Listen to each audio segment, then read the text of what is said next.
Assalamualaikum warahmatullahi wabarakatuh.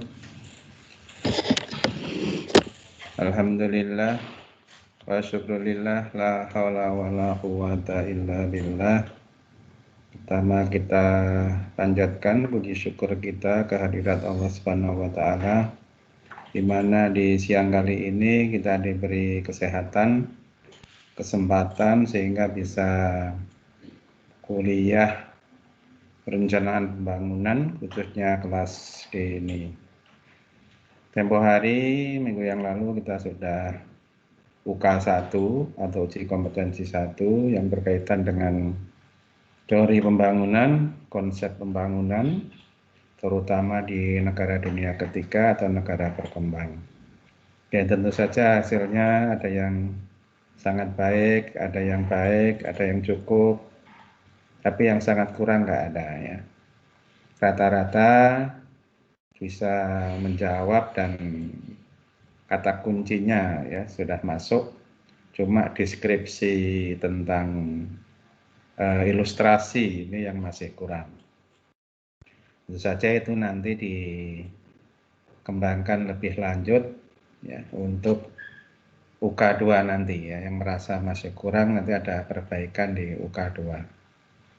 Baik, pada pertemuan kali ini paruh kedua setelah UK1 bicara teori, maka pada siang kali ini kita akan bicara tentang aplikasi ataupun penerapan bagaimana berbagai konsep pembangunan diimplementasikan dalam suatu negara. Nah, kebetulan yang kita ambil case-nya ini adalah negara kita, maka di negara kita ini kita mengenal ada yang namanya Sistem Perencanaan Pembangunan Nasional. Bagaimana konsep dan teori itu harus diimplementasikan supaya tertib dalam melaksanakan, baik itu pada level nasional, pada level daerah, baik itu antar sektor, sektor perhubungan, sektor pariwisata, sektor pendidikan, kesehatan, dan sebagainya, itu supaya sinkron, maka dibentuklah sebuah sistem. Nah, negara kita sudah membuat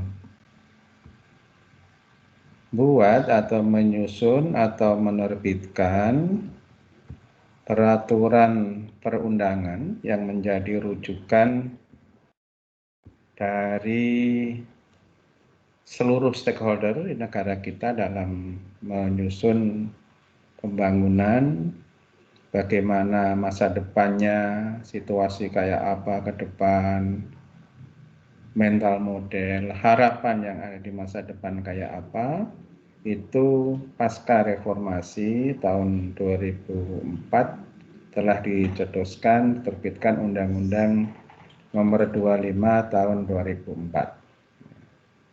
Tentu saja ini adalah satu tonggak monumental yang sudah sekian lama, ketika dulu Orde Baru, Orde Lama pun juga demikian, saya kira juga ada sistem perencanaan, tapi yang melembaga dan melanggengkan sekaligus kekuasaan itu adalah ketika Orde Baru kita mengenal ada Bank Kajang Pembangunan Jangka Panjang yang di breakdown menjadi pelita pembangunan 5 tahun, pelita 1, pelita 2, dan seterusnya hingga tumbangnya Orde Baru ya di tahun 98 itu sampai pada pelita 5. Nah, di mana setelah reformasi tentu saja pola-pola pelita itu tidak ada, dan juga dulu ada yang namanya garis besar haluan negara atau GBHN. Itu pun juga tidak ada. Nah, sekarang ketika pasca reformasi dari 99 sampai 2004 ya, negara mencoba untuk menata kembali, dan juga kesulitan saya kira kalau membangun kok nggak punya rencana, nggak punya sistem. Maka berdasarkan proses yang cukup panjang, lahirlah Undang-Undang Nomor 25 tahun 2004 tentang Sistem Perencanaan Pembangunan Nasional. Nah, inilah sebagai basis regulasinya atau landasan yuridisnya ketika seluruh komponen negara ini akan berpartisipasi dalam pembangunan. Nah, timbul pertanyaan, mengapa undang-undang ini dilahirkan ataupun juga diterbitkan? Tentu saja ada berbagai latar belakang yang menyertainya. Ada sebagai konsekuensi yuridis formal atau konsekuensi hukum dari berbagai peraturan perundangan dan juga kebutuhan dari suatu negara akan guideline bagaimana agar pembangunan ke depan itu punya arah dan punya rencana yang komprehensif dan berkesinambungan. Nah, latar belakangnya yang berbasiskan pada yuridis formal atau undang-undang atau peraturan tentu saja adalah yang pertama dan utama karena adanya amandemen Undang-Undang Dasar Negara Republik Indonesia tahun 1945. Ya. Ketika reformasi, ya, isu ini sedemikian kuatnya sehingga Undang-Undang Dasar ini diamandemen. Salah satu amandemennya adalah tidak adanya GBHN. Jadi kalau dulu mungkin kalian nggak ngalami ya. Kalau saya dulu begitu masuk kuliah tahun 85, itu ditatar P4, Pedoman Penghayatan dan Pengamalan Pancasila, plus di dalamnya adalah GBHN ini. Jadi GBHN itu masuk dalam pola indoktrinasi supaya rakyat itu juga tahu ya, terutama masyarakat terdidik di perguruan tinggi ini diharapkan tahu tentang GBHN. Ya, sudah sekian lama demikian akhirnya ketika reformasi GBHN-nya dibatalkan, tidak perlu lagi ada GBHN. Nah, terus apa kan gitu? Selama 5 tahun tuh bingung, sehingga muncullah adanya SPPN itu. Nah, implikasi berikutnya juga ada pemilihan presiden secara langsung, dan itu diharapkan setiap presiden atau calon presiden itu menyampaikan visi, misi, dan programnya ke depan kayak apa.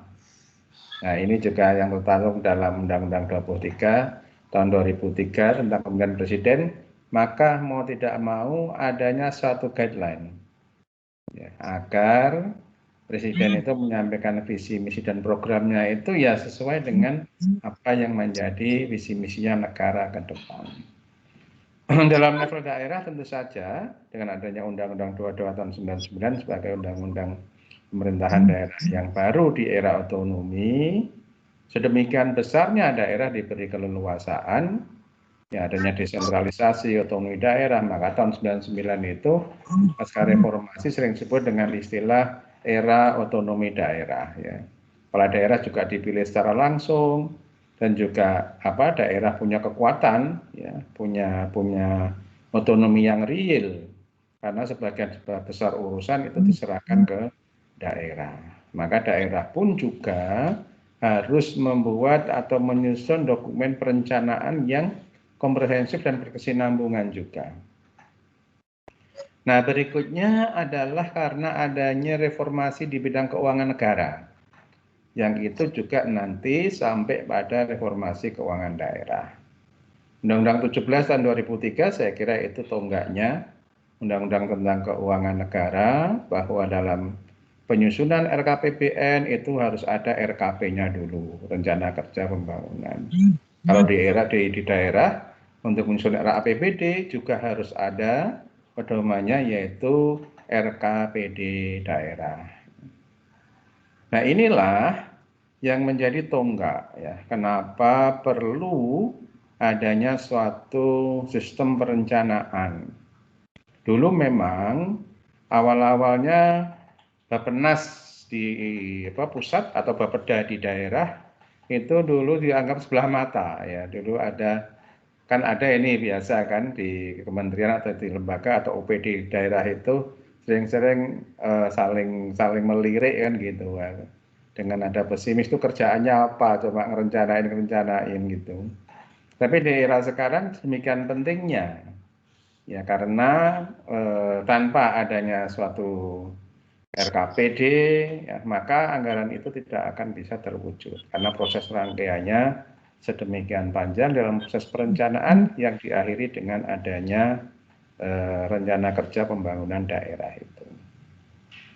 Nah inilah yang melatar belakangi dalam kacamata yuridis formal perlunya aturan-aturan penyesuaian agar perencanaan ini sedemikian melembaga, ya. Perencanaan pembangunan ini sedemikian melembaga, tidak ganti rezim, ganti rencana, ya, bahwa ada satu plan yang panjang, ya. Pada waktu kuliah yang lalu sudah saya sampaikan ada time frame, ada panjang, ada menengah, ada pendek.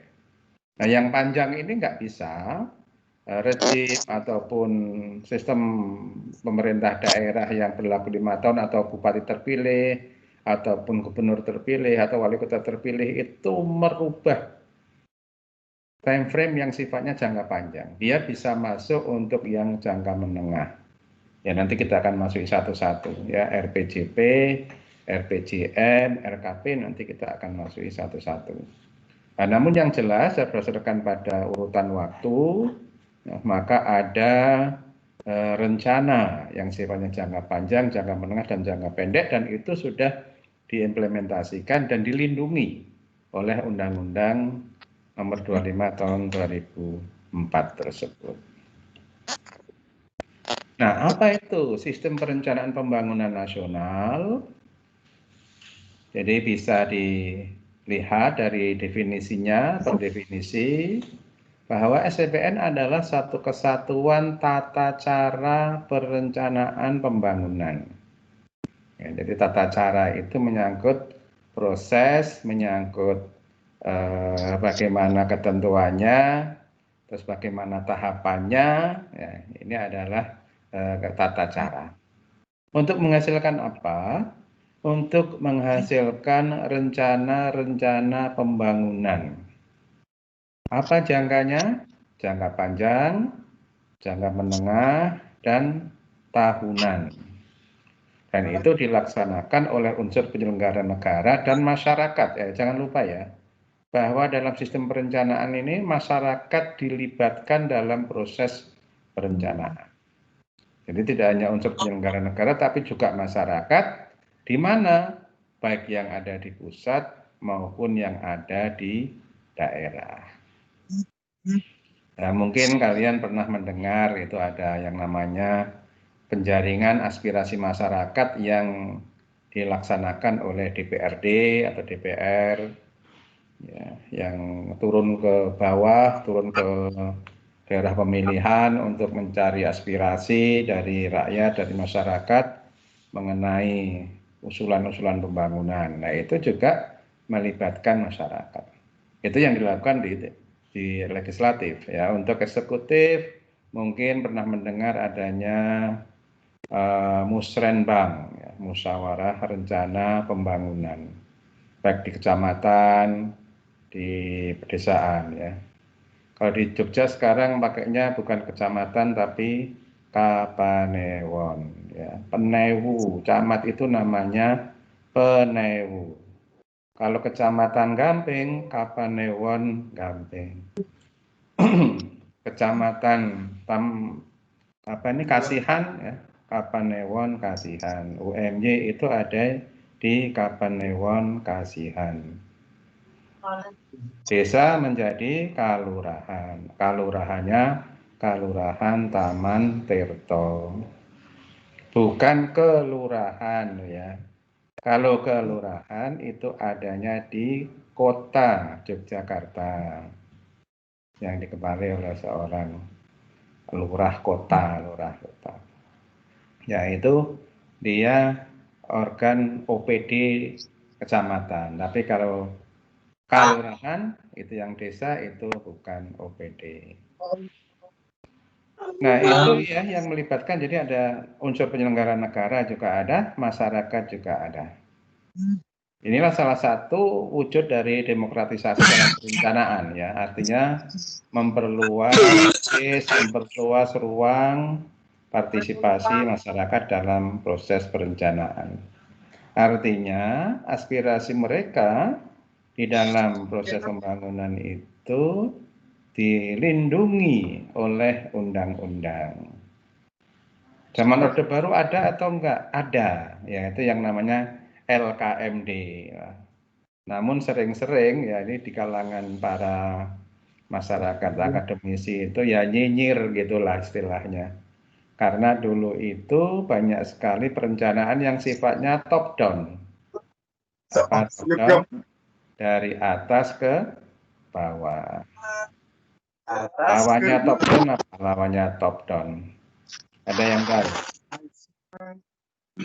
Dari bawah ke atas. Bottom up. Ya, ada top down, ada bottom up. Kalau top down itu semua sudah dipaket dari pusat ya. Jadi kalian jangan heran dulu pada waktu era Orde Baru yang sentralistik ya, sampai kop surat aja di drop dari pusat ya. Jadi jangan heran itu ada apa kop surat. Kalau dulu kan kita ngeprint ini kan gampang ya, berprint berwarna ada nanti kopnya nempel pada waktu ngeprint. Kalau dulu kan enggak ya. Ya ada kop surat yang berwarna itu ngeprintnya dari pusat, nanti nunggu drop-dropan dari pusat. Yang sentralistik seperti itu. Ya, tapi sekarang daerah diberi keleluasaan, masyarakat diberi keleluasaan untuk menyampaikan. Jadi kalau dulu masyarakat sebagai sebuah setting aja, setting cerita itu apa tuh? Figuran ya. Ya, etok-etoke gitu ya. Etok-etoke ada gitu, tapi sebenarnya secara substansi pusat sudah punya rencana sendiri. Nah, beda dengan yang sekarang ya. Sekarang tentu saja meskipun ada juga yang ngomong ya ini kan sama aja juga ada prioritas ya, kalau nggak punya prioritas ya masyarakat punya usul apa kalau nggak nyampe anggarannya ya nggak diketok juga, nggak nyampe juga. Namun ruangnya sudah diperlebar dan itu sudah disampaikan juga melalui legislatif dengan adanya penjaringan aspirasi masyarakat. Nah ini pengertiannya ya, karena itu nanti coba dibayangkan ya yang namanya sistem itu kan ada satu kesatuan ya. Bagian-bagian, ada bagian-bagian di mana bagian-bagian itu antara satu dan yang lain itu saling berhubungan. Nah itu namanya sistem. Ada daerah berhubungan satu daerah dengan daerah yang lain, provinsi dengan provinsi yang lain, satu sektor dengan sektor yang lain. Nah itu saling mengikat, saling mengkait. Itulah yang namanya sistem satu kesatuan. Nah, bagaimana tata cara, metodenya bagaimana? Nah, undang-undang ini mengatur secara makro. Nah, nanti ada peraturan pemerintah, peraturan Menteri Bappenas, perencanaan pembangunan itu yang mengatur lebih detail lagi. Ini pengertian SPPN. Nah, asasnya apa? Asas dari SPPN tentu saja di era sekarang ini kan demokratis ya. Demokratis, terus bawahnya ada kebersamaan, berkeadilan, berkelanjutan, wawasan lingkungan, dan juga kemandirian yang menjaga keseimbangan, kemajuan, dan kesatuan nasional. Nah, tentu saja asas ini sebagai dasarnya. Ya, nanti kalian boleh bisa berdebat apakah dari prinsip-prinsip ini nanti terwarnai atau tidak dalam proses perencanaan ya. Ini bisa banyak berdebat kan gitu ya. Banyak sudah studi-studi yang mempelajari ini bagaimana proses perencanaan itu ada yang kebersamaan atau jangan-jangan yang dominan pemerintah aja, unsur non pemerintah hanya sebagai penonton, atau justru malah pemerintahnya juga ada kalanya sebagai fasilitator saja. Ini berkelanjutan atau tidak, membawa kerusakan lingkungan atau tidak. Ya, itu nanti tentu saja dalam praktek berbeda-beda. Ya, nanti tugas kalian ya. Salah satu tugas akhir nantinya adalah mereview berbagai perencanaan pembangunan, nanti pilih salah satu. Kalau saya trennya nanti ke RPJM atau RPJMD daerah-daerah, bagaimana asas-asas itu telah diterapkan atau tidak dalam proses perencanaan itu. Nah, bagaimana formulanya? Ya, formula rumusannya diharapkan disusun secara sistematis. Nah, sistematis. Ada pendahuluannya, ada identifikasi permasalahannya, bagaimana solusinya, resource yang tersedia cukup atau enggak, ya itu ditata secara bagus. Nah, itu sistematis, terarah ya, menuju pada satu titik tertentu. Makanya nanti kalian akan mengenal adanya visi dan misi. Ya, mungkin dulu pernah itu visi misi dari televisi. Terpadu, menyeluruh dan tanggap terhadap perubahan, atau bahasa sekarang kadang menyebut dengan istilah adaptif. Ya, ini jadi apa? Jadi formula ya, bagaimana supaya apa yang direncanakan itu lentur, sesuai dengan kebutuhan, dan juga bisa merespon perubahan-perubahan yang terjadi. Maka dalam ilmu kita sekarang berkembang juga ada konsep tentang adaptive governance. Nah, di era sekarang ini, sekarang coba kalian bayangkan ketika 2 tahun yang lalu orang merencanakan. Apakah terbayang di tahun 2020 itu akan ada terjadi pandemik? Semua tidak akan menduga. Dan asumsi-asumsi itu tentu saja tidak akan masuk di dalam proses perencanaan. Nah, makanya di dalam proses perencanaan itu sekarang harus responsif terhadap perubahan, terutama yang berkaitan dengan adanya perubahan-perubahan yang disebabkan oleh bencana ini ya, yang kita sebut dengan bencana non alam, bencana pandemik ini. Nah, saya pernah pengalaman di tahun 2000 berapa ya, tahun 2006. Jadi gempa bumi di Bantul itu, ya di tahun-tahun itu kan, ya setelah gempa bumi itu kan terjadi suatu perubahan yang luar biasa. Makanya ada RPJM-nya itu direvisi. Ya, revisi RPJM pasca gempa. Karena asumsinya sudah banyak berubah sekali. Dan arah kebijakan dan pembangunannya itu tentu saja tidak bisa memakai asumsi yang biasa. Data rumah yang rusak berapa, ya? Data yang berapa. Sehingga banyak sekali kebijakan dan program yang dulunya kurang prioritas sekarang menjadi prioritas. Yang tadinya tidak prioritas sekarang diprioritaskan. Sehingga banyak sekali pada waktu penyusunan anggaran nanti itu asumsinya berubah banyak banget. Nah, ini terjadi ya.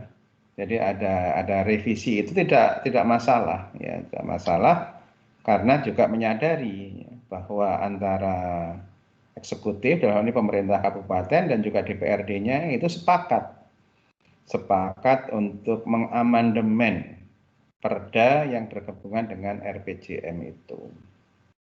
Nah, tentu saja dengan adanya apa ini, sekarang ada pilkada ya, nanti setelah itu akan didapatkan kepala daerah yang baru, tentu saja nanti implikasinya visi misi dari kepala daerah yang terpilih itu akan diadopsi dalam RPJM-nya dari pemerintah daerah itu.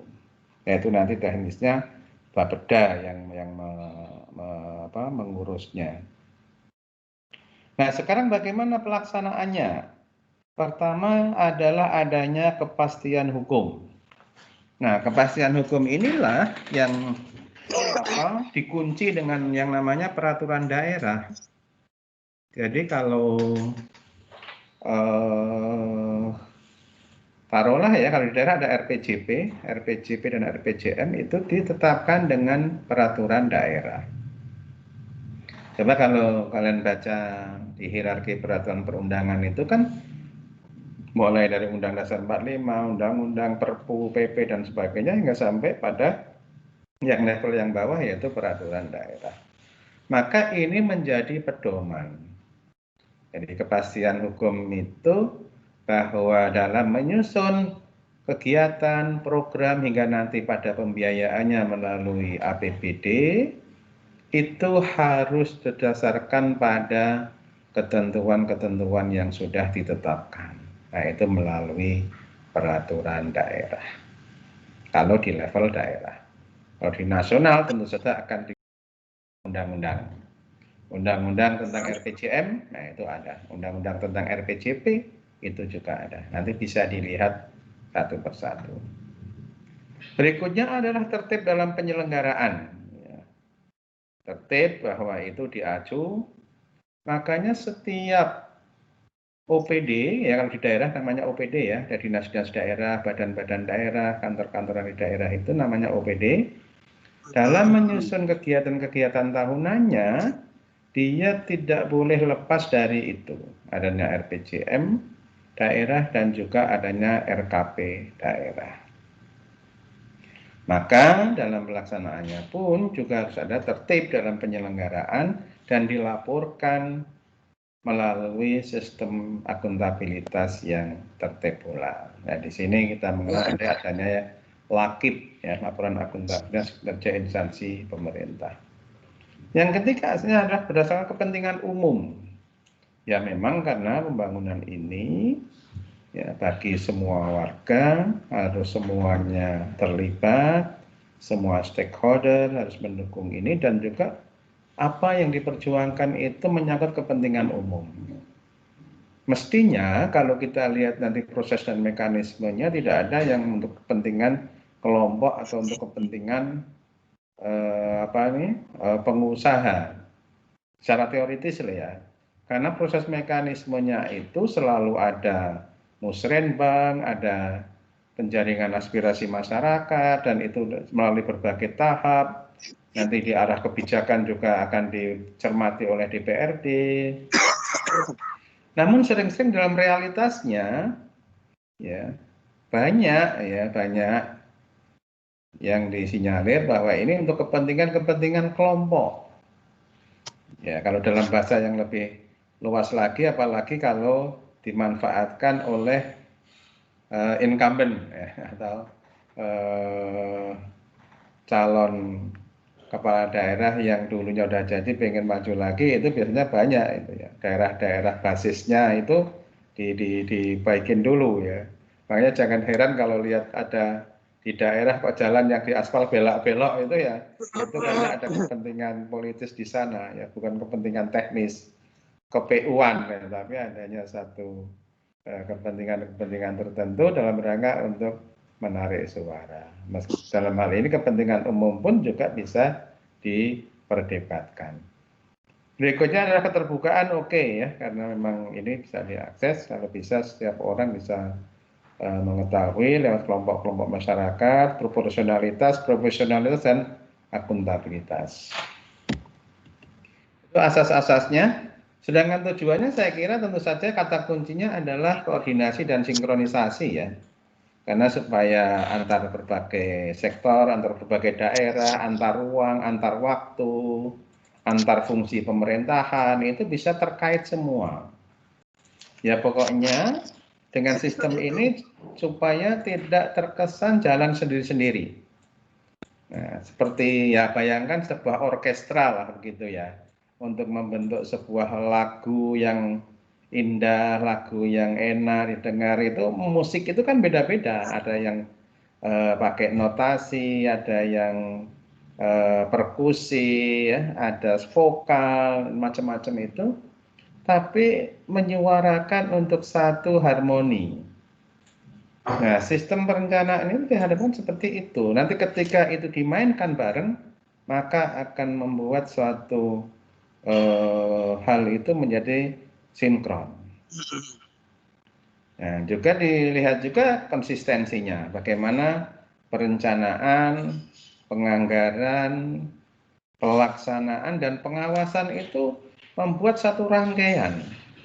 rangkaian yang betul-betul itu nanti bisa dideteksi apakah itu apa ya, ada nggak misleadingnya, ada nggak missing link, ada sesuatu yang terputus. Nah, ini bisa dilihat ya dari sejak rencana, penganggaran itu dikasih duitnya, ketika kegiatan itu sudah ada duitnya berarti nanti penganggaran, terus pelaksanaan, terus diawasi, pengawasan. Nah, bagaimana itu proses itu supaya terjadi konsisten. Berikutnya agar partisipasi masyarakat tumbuh, dan yang terakhir adalah menjamin tercapainya penggunaan sumber daya secara efisien, efektif, berkeadilan, dan berkelanjutan. Efisien itu tentu harus ya, karena sumber daya kita itu sumber daya kita itu terbatas.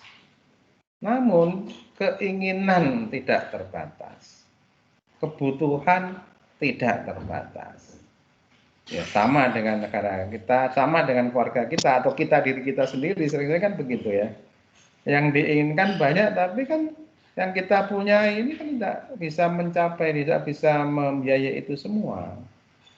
Maka dalam perencanaan pun itu juga harus menghitung sumber daya yang tersedia. Nah, inilah salah satu tujuan dari sistem perencanaan pembangunan nasional itu.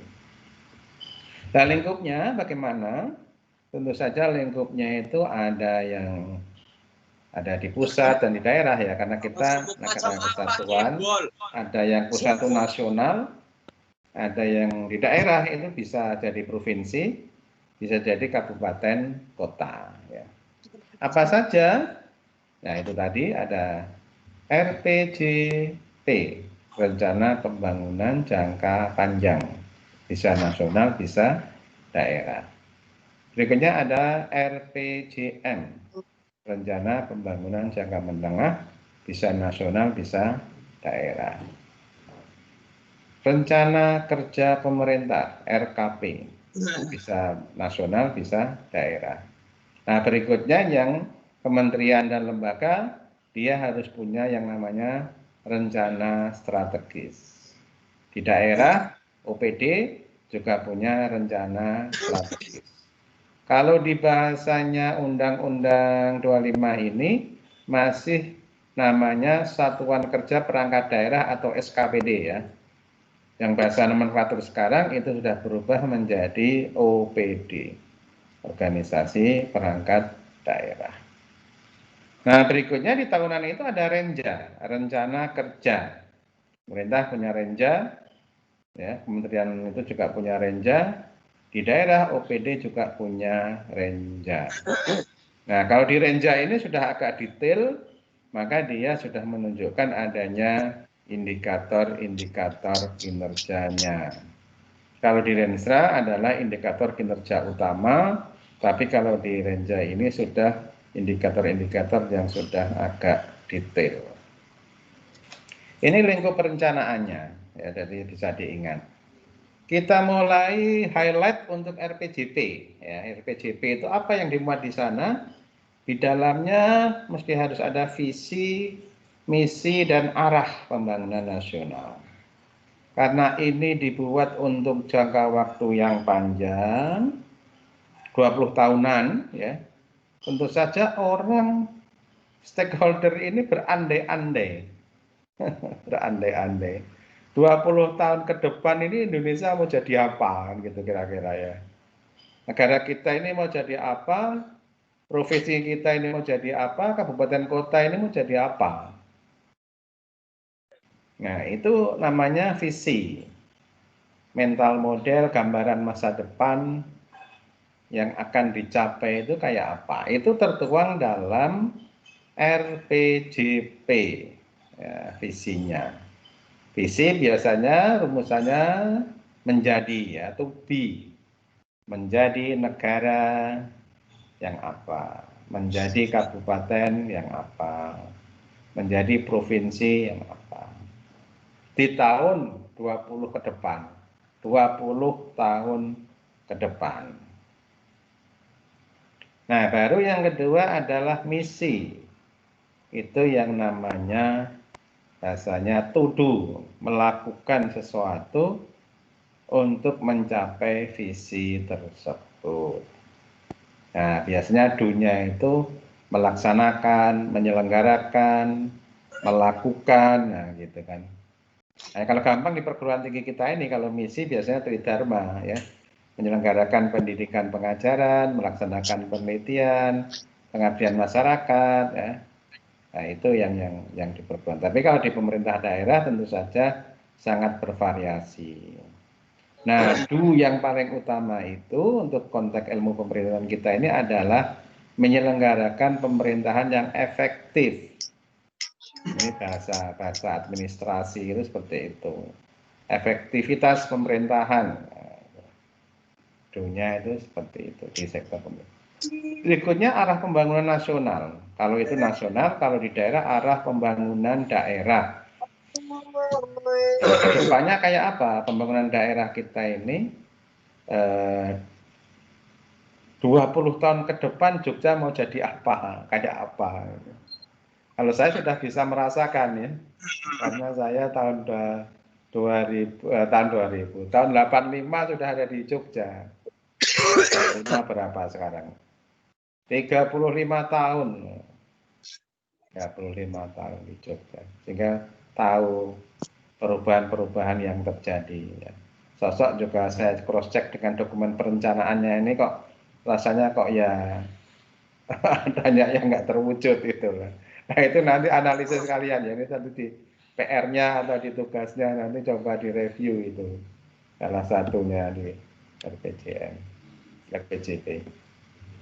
Nah berikutnya ada RPJM, ini yang 5 tahunan ya, highlight saja. Ya nanti kita akan masuk satu-satu di perkuliahan berikutnya. Ya, RPJM itu bisa nasional, bisa daerah, adalah visi misi dan program dari presiden yang terpilih. Nah artinya ini sudah menunjuk kalau menengah itu 5 tahunan. Namun demikian, RPJM ini tidak boleh bertentangan dengan RPJP.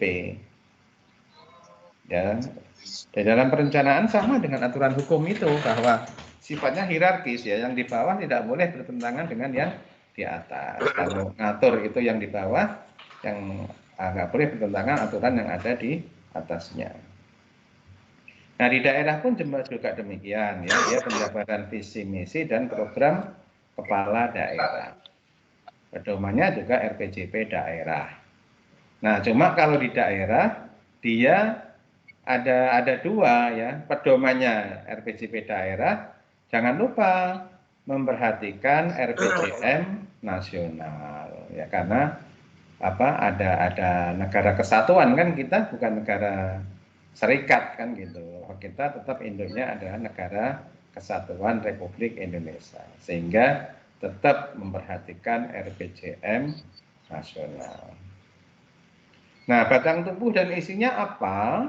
Di dalamnya tentu saja adalah penjabaran dari RPJP. Kalau RPJP 20 tahunan, ini dipotong 5 tahunannya kayak apa? 5 tahunan yang keberapa? Ya, jadi ingat, coba besok dicermati atau sekarang ya, sudah mulai ini kampanye kandidat ini, dia mengacu ke RPJP enggak? Taat asas atau enggak gitu loh? Atau ngawur? Atau pakai jurus dewa mabuk? Nah, gitu. Yang penting apa menarik APBD untuk rakyat pokoknya ya. Besok saya ketawa-ketawa juga itu melihat slogan-slogannya itu, apalagi yang ada di luar-luar daerah atau luar pulau itu sering-sering wah luar biasa bombastisnya dalam menarik simpatisan itu. Oke, jadi isinya pertama ada strateginya ya. Strategi itu adalah memuat isu-isu utama di dalam pembangunan. Ya, di daerah ada isu strategis di daerah apa, isu strategis nasional itu apa. Terus dibicarakanlah kebijakan umum, arah kebijakan keuangan, hingga sampai pada program-program di kementerian, SKPD, OPD yang ada di daerah, ya, dan juga di dalamnya tidak lupa memuat kerangka regulasi dan anggaran. Tentu saja kalau di dalam RPJM ini anggarannya tidak rinci, paling makro saja, nanti akan dirinci melalui RKP. Nah, dalam hal ini adalah RKPD yang ada di daerah, RKP nasional itu. Nah, ini adalah 5 tahunan ya. Nah, di dalam RPJM yang 5 tahunan itu ada segmen-segmennya. Segmennya tahun pertama, tahun kedua, tahun ketiga, hingga sampai tahun kelima itu kayak apa. Nah, ini kalian nanti bisa mereview itu. Apakah menunjukkan adanya suatu progresivitas, kompatibilitas, sustainabilitas, apa jangan-jangan keputus di tengah jalan gitu ya. Sering-sering kan ya ini aja ya, menjadi rahasia umum bahwa ada kalanya pemerintah daerah kan juga bekerjasama dengan perusahaan-perusahaan konsultan di luar. Ya, ada kalanya pokoknya jadi gitu ya. Padahal itu nggak boleh ya. Mestinya daerah itu mencari tenaga ahli, ya prosesnya tetap Bapeda atau Bappenas itulah yang nanti akan menjadi leading sektornya. Konsultan itu adalah yang membantu dalam hal keahlian di bidang tertentu ya gitu. Namun ada kalanya sosok birokrasi ini nggak mau repot gitu ya. Ya tidak semuanya ada lah gitu. Tapi ya ada yang pokoknya jadi gitu ya. Nah, ini memang ada satu proses kajian yang mendalam ya. Jadi wong kita aja ini kalian aja lah nanti ya, mau skripsi aja harus ada penelitiannya kok ya. Apalagi ini ngerencanain negara atau kabupaten ya, terutama kabupaten kota ini sering-sering yang dari daerah itu ya potong kompas saja ya, copy paste ya bahasa sekarang gitu ya. Padahal itu nanti kan akan menjadi acuan untuk ke depannya ketika menyusun berbagai item kegiatan, program ya, itu adalah induknya jadi RPJM ini. Nah, bunyi enggak itu dalam 5 tahunan itu nanti kita di cross check dengan RKP-nya. Nah, segmen tahunan itu benar enggak dijabarin dalam RKP setiap tahun itu? Ketaatannya itu sejauh mana? Nah, nanti bisa dilihat ya. Kalian nanti cari satu RPJM, satu RKP. Cari segmen tertentu, dikonekkan dengan itu, bunyi enggak? Jangan-jangan ada enggak bunyi, enggak ada keterkaitannya, tiba-tiba muncul. Lah itu bukan keanehan itu ya, realitasnya seperti itu. Ya, tiba-tiba kok muncul, ini kenapa kok gini? Ya kemauan bupati ya, udah nggak bisa apa-apa lagi. Kemauan wali kota nggak bisa apa lagi. Ya. Jadi kalau sistem ini terjadi, mestinya setiap kepala daerah itu dalam mengambil keputusan itu gampang, udah ada guideline-nya kok. Ya relnya sudah ada lah. Ibaratnya kereta api itu Pramex Jogja Solo ya sudah relnya ya itu nanti di stasiun mana berhentinya udah ada relnya, udah ada guideline-nya. Namun sering-sering kan ya zigzag itu ya. Kayak bahasa kerennya ya improvisasi. Ada juga yang mengatakan diskresi ya. Nah itulah itu dinamikanya ya. Bahwa rencana itu memang ada kalanya sudah didesain, cuma dalam pelaksanaannya itu banyak juga ada kendala-kendala. Berikutnya yang tahunan ya. Ini yang tahunan RKP. Nah itu penjabaran dari RPJM. Dari nasional penjabaran dari RPJM ANAS, kalau di daerah penjabaran dari RPJM di daerah. Ya tentu saja kalau di daerah mengacunya juga RKP nasional. Di samping RPJM daerah juga RKP nasional. Nah ini udah lebih detail lagi kalau ini. Nah ini sudah sampai pada prioritas pembangunan nasional atau pembangunan daerah. Tadi kata kuncinya kan bahwa kebutuhan, keinginan itu tidak terbatas, tapi sumber daya kan terbatas. Nah ini kuncinya, sehingga perlu ada prioritas. Nah prioritasnya di mana? Prioritas tahunan itulah nanti yang akan terlihat dari tahun ke tahun, Ya, tahun pertama basicnya, tahun kedua intermediate, tahun ketiga advance dan seterusnya. Itu ada nggak perubahan secara gradual? Ini di RKP tiap tahun bisa dilihat. Ya. Tentu saja saya tidak akan membebani kalian dari segi time series, time waktu, time frame-nya, ya berat ya itu. Ya, itu saya kira penelitian besar kali itu. Bagaimana 5 tahun masa jabatan Pak I, Bupati ini kayak apa evaluasinya, itu bisa dilihat normatifnya dari RKP tiap tahunnya kayak apa. Nah, yang lebih detail lagi ada kerangka ekonomi makro daerah. Kondisi ekonomi makronya kayak apa, arah kebijakan keuangannya kayak apa, program OPD, lintas OPD-nya kayak apa, kewilayahannya juga demikian. Dan jangan lupa bahwa ini nanti akan ada kerangka regulasinya. Di endingnya nanti ada perda tentang APBD, ya. APBN kalau di nasional, kalau daerah di APBD. Itu dirujukan dalam bentuk peraturan daerah, itu sebagai kerangka regulasinya. Ya, dikunci bahwa ini merupakan ketentuan hukum, tidak bisa lepas dari itu. Nah, itu urutannya ya, dari pusat sampai di daerah itu ada semua lah. Tidak ada kok pemerintah daerah nggak punya dokumen perencanaan, itu nggak ada sekarang ya. Nggak ada cerita itu, karena sudah diundangkan. Ya, kalau dulu banyak ya. Kalau dulu tahun-tahun sebelum apa ya, di era Orde Baru ya nggak ada itu rencana-rencana kayak begitu. Adanya GBHN gitu aja, pusat daerah nanti di drive dari pusat. Ya, kalau di penyeragaman itu kan banyak dulu ya. Coba kalian masih coba amati itu, ada Masjid Amal Bakti Muslim Pancasila itu ya. Itu bantuan dari pusat, itu bentuknya seragam semua.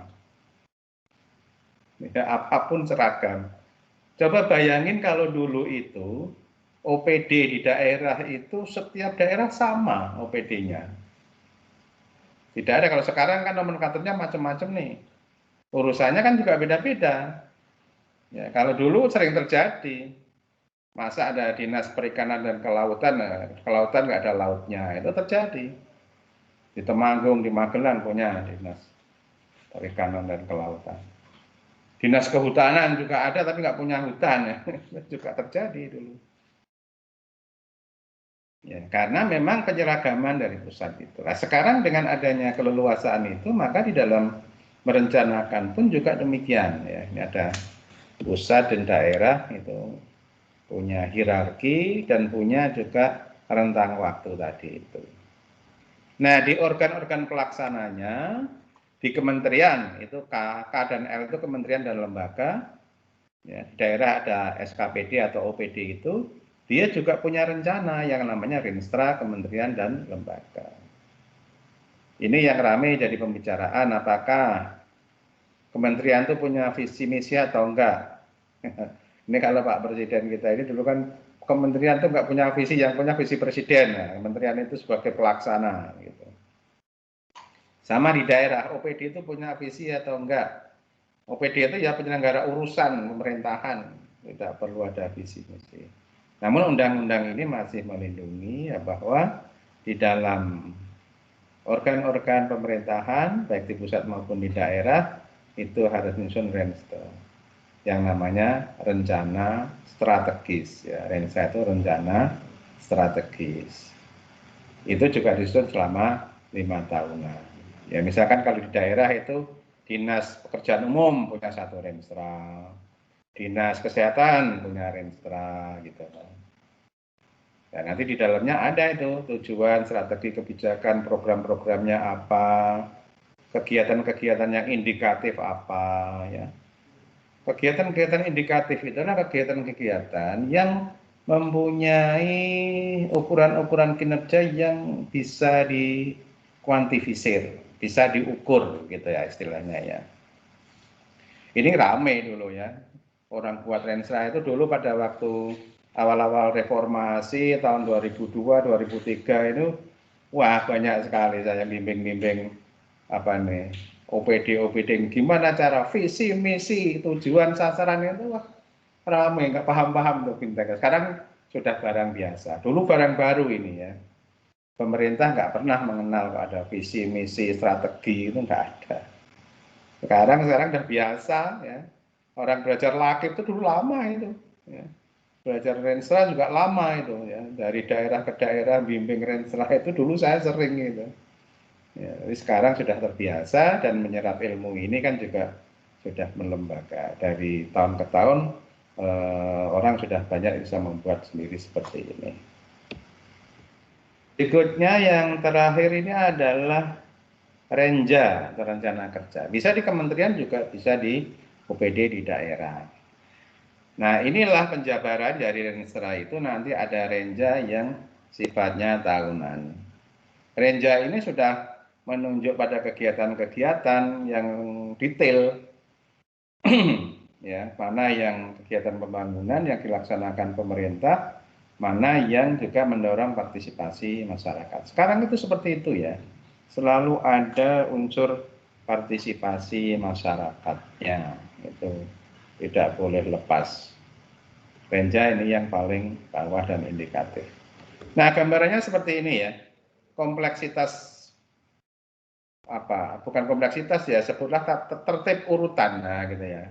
Tertib urutan dari RPJP nasional, RPJP daerah, ini yang atas itu level nasional, level nasional, undang-undangnya 5 itu ya. Terus di bawah ini adalah yang level daerah. Ya, kalau di daerah ada musrenbang itu, di daerah ada rakorpus, territorial meeting dan sebagainya, ya, itu yang sifatnya di pusat. Jadi itu pusat dan daerah saling berhubungan juga, karena yang atas itu jadi pedoman yang bawah, di samping juga ya, yang samping itu ya, itu sebagai penjabaran, ya, ada penjabarannya, di acu penjabaran. Nah, yang kanan biru itu adalah implementasi di keuangannya. Jadi Undang-Undang SPPN 25/2004 dan Undang-Undang Keuangan Negara 17/2003 itu satu kesatuan paket gitu ya. Itu linkage-nya di situ. Perencanaan dan penganggaran. Ya. Maka dulu di ilmu pemerintahan kita itu dulu jadi satu mata kuliah ini, tapi sekarang sudah dipisah. Ada perencanaan sendiri, keuangan ada sendiri. Sebenarnya itu runtutannya begitu ya, runtutnya begitu. Tapi sekarang kita bicara perencanaan dulu selesai, baru nanti semester berikutnya bicara tentang keuangan. Makanya ketika ngambil keuangan nanti, keuangan di pemerintahan, maka kalian sudah harus lolos ini sebenarnya ya. Kalau dulu ada mata kuliah prereq, ya kalau nggak lulus ini dulu nggak boleh berikutnya. Tapi sekarang yang penting pernah mengambil gitu aja. Ini tertib ya, tahapannya, sistemnya begitu, dan itu sudah ada kepastian hukumnya melalui 2 undang-undang itu. Nanti penjabaran lebih detailnya lagi ada pedoman-pedoman dari Bappenas, dari peraturan pemerintah, peraturan menteri, dan seterusnya itu nanti ada. Nah, kalau nawacitanya Pak Presiden yang sekarang itu ilustrasinya seperti itu ya. Jadi nawacita itu kan apa yang diidealkan oleh Presiden itu, nanti dia akan diwadahi melalui RPJM. Yang merah itu ya, nanti daerah itu juga mengacu ke itu ya, KL, PP dan seperti itu. Ini gambarannya seperti yang di pusat itu, arah atas itu ada pusat, yang ada di daerah itu ada daerah. Makanya presiden terpilih itu diadopsi di RPJM-nya. Demikian juga kalau di daerah, kepala daerah terpilih itu nanti akan diadopsi visi misinya di RPJM daerah. Nah, itu prinsip-prinsipnya seperti itulah. Ini ilustrasinya ya, ada 20 tahun, ada 5 tahun, dan 1 tahun. Kalau yang 20 tahun itu RPJP kementerian, RPJP daerah, dan seterusnya ke bawah sampai ke Renja, RKP, dan berikutnya adalah yang 1 tahunan. Saya kira demikian untuk perkuliahan kita.